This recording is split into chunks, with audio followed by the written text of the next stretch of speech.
Hello, everyone. Dear Ben, okay, like that.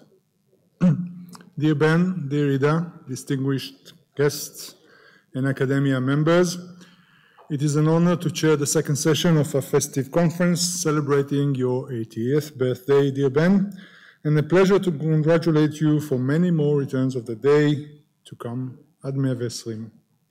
Before presenting our first speaker, I would like to say a few words about Ben Isaac's methods of teaching as a former disciple. One of the most remarkable things about attending Ben's seminars was the discovery that the Roman Empire, so familiar in textbooks, was in fact nothing like the Roman Empire we thought we knew. It wasn't just about gaining new knowledge, it was about undergoing a transformation in how we think. Central to this was the concept of the limes, of course, of the empire, but also of knowledge, of interpretation.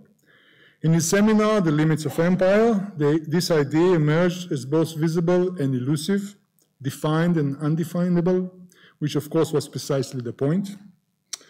You came to realize that limits weren't simply borders on a map, but complex conceptual spaces that forced you to rethink what you assumed about armies, conquest, and territory, not only in the Roman context, but in modern terms as well. His students were struck how the analysis of the Roman concepts of limes, army, power, and ideology led them to transform what they knew about modern Israel, its elusive borders, the Green Line of 49 Armistice border, for instance, and of course the occupation of the Palestinian population and territories, especially in the times of the First Intifada. The same was also true regarding racism and the way it is embedded, built in our culture, society, and mentality, that you tend to ignore it, although it is fundamental to historical and political development, as we have daily proof. And yet what made Professor Isaac's teaching so radical was that he never pointed us towards the present. His seminars were not exercising in learning from the past for present purposes. In fact, the present was deliberately bracketed out. Instead, they offered something deeper. History is a tool for intellectual liberation. You were taught not what to think, but how to think.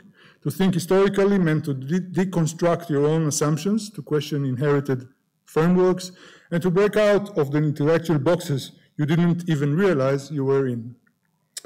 That, I believe, is the essence of what Ben's teaching gave his students, the freedom to think historically. Freedom, of course, came with responsibility. You had to confront the limits of your own interpretation, to become conscious of how you build historical meaning.